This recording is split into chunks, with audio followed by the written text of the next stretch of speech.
Hello बच्चों, science study point पे आपका वेलकम है। आई होप कि आप लोग बेहतर होंगे और आप लोग की पढ़ाई बहुत अच्छे से चल रही होगी।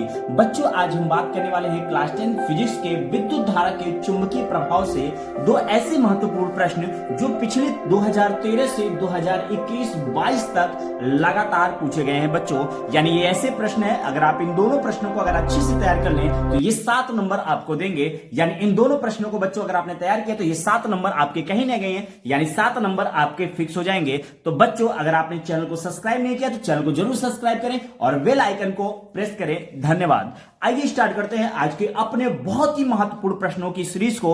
बच्चों, ये 2 क्वेश्चन की सीरीज है। इन दोनों प्रश्नों को अगर आप 2023 यूपी बोर्ड क्लास 10 की परीक्षा देने जा रहे हैं तो ये दोनों प्रश्न को बच्चों आप अच्छे से तैयार करेगा। मैं दावा कर रहा हूं कि इस तरह के प्रश्न बच्चों आपके बोर्ड पेपर में जरूर मिलेंगे। तो आइए स्टार्ट करते हैं आज के अपने पहले प्रश्न को। बच्चों, जो हमारा पहला प्रश्न है वो है चुंबकीय बल रेखाओं से क्या तात्पर्य है। चुंबकीय बल रेखाओं से क्या तात्पर्य है, इनके प्रमुख गुणों का उल्लेख कीजिए। ये बच्चों 2017, 2018 और 2022 यानी 2017, 2018, 2022 और 2017 सीबीएसई में पूछे गए प्रश्न हैं। तो आइए चलते हैं बच्चों इसके आंसर की तरफ। बच्चों, इसको ध्यान से समझिएगा और बहुत अच्छे से पढ़िएगा।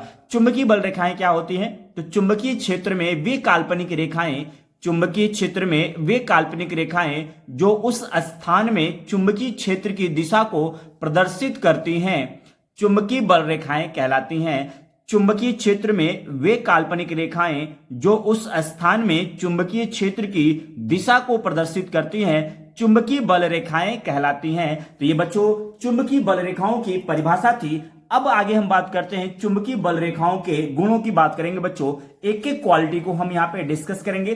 आइए स्टार्ट करते हैं आज की चुंबकीय बल रेखाओं के प्रमुख गुण के पहले टॉपिक को। बच्चों, यानी पहला जो पॉइंट है हमारा वो है चुंबकीय बल रेखाओं के प्रमुख गुण कौन कौन से हैं।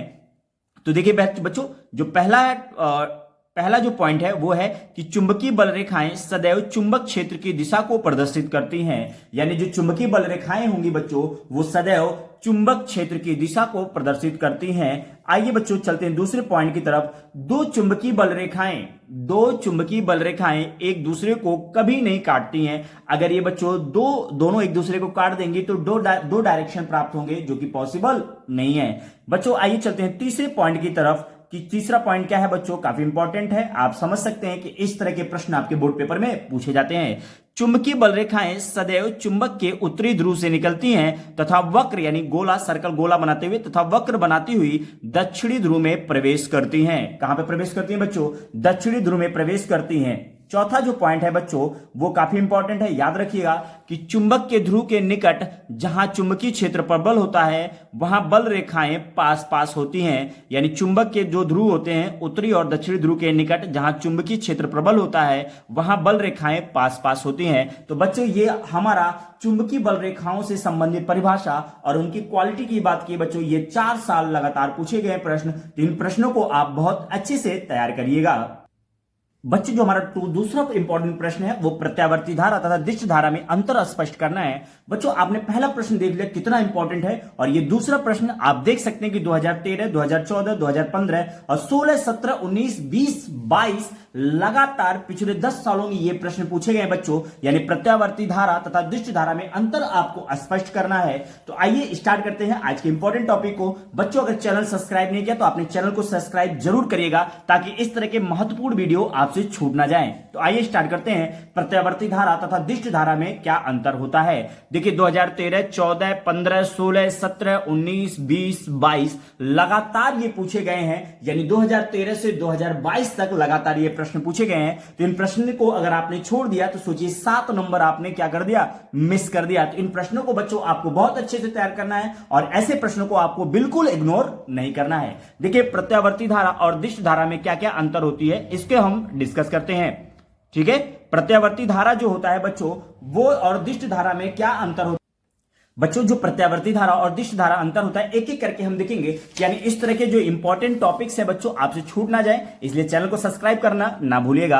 आइए बच्चों देखते हैं प्रत्यावर्ती और दिष्ट धारा में क्या क्या अंतर होते हैं। प्रत्यावर्ती धारा में जो अंतर होता है बच्चों, प्रत्यावर्ती धारा के परिमाण व दिशा समय के साथ परिवर्तित होते रहते हैं, यानी जैसे जैसे टाइम इंटरवल चेंज होगा वैसे वैसे धारा के परिमाण और डायरेक्शन में चेंजिंग आपको देखने को मिलेगी। जबकि दिष्ट धारा की बात करें तो दिष्ट धारा का परिमाण परिवर्तित हो सकता है किंतु दिशा निश्चित होती है, यानी परिमाण में आपको चेंजिंग मिल सकता है लेकिन जो डायरेक्शन होगी वो बिल्कुल भी चेंज नहीं होगा। यानी ये पहला पॉइंट था बच्चों। आइए चलते हैं दूसरे पॉइंट की तरफ, जो हमारा दूसरा पॉइंट है, प्रत्यावर्ती धारा विद्युत जनित्र से प्राप्त होती है, यानी जो विद्युत जनित्र होती है वो हमें प्रत्यावर्ती धारा देता है। वहीं प्राथमिक तथा द्वितीयक सेलों से हमें दिष्ट धारा प्राप्त होती है, यानी प्रत्यावर्ती धारा विद्युत जनित्र से प्राप्त होती है, वहीं प्राथमिक तथा द्वितीयक सेलों से हमें दिष्ट धारा प्राप्त होती है। बच्चों आइए चलते हैं तीसरे पॉइंट की तरफ, जो कि काफी इंपॉर्टेंट है।